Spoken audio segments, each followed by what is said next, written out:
Okay, welcome to another episode of Bioclass Shadi.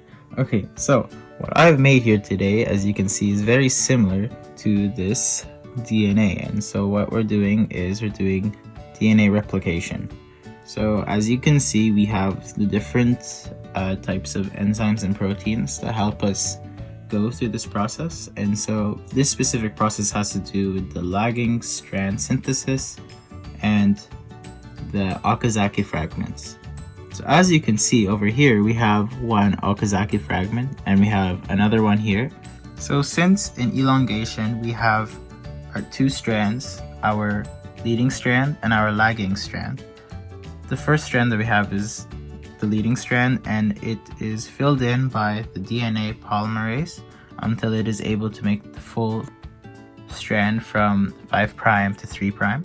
And then we have from here, we have our strand, our lagging strand, from 5' to 3' as well, and it is opposite to the original DNA.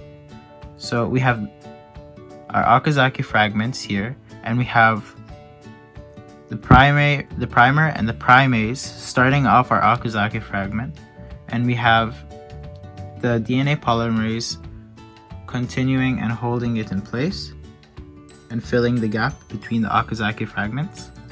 And so, of course, what the DNA polymerase does is it removes our primase, our primer, and I just wanted to show it twice here just to show the separate okazaki fragment. So it starts from the primer, it is filled in by the DNA polymerase, and then over here we can see that the strand goes and continues and becomes one full strand, and that is due to the DNA ligase, which holds the strands together. Now you're probably wondering, what are these pink donut shaped things on the side?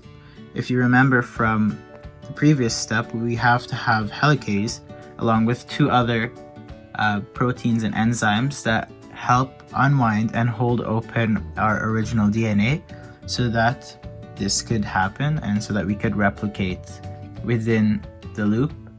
So helicase over here basically holds open the original DNA from the replication forks and allows it to stay open so that we can have the replication from the inside.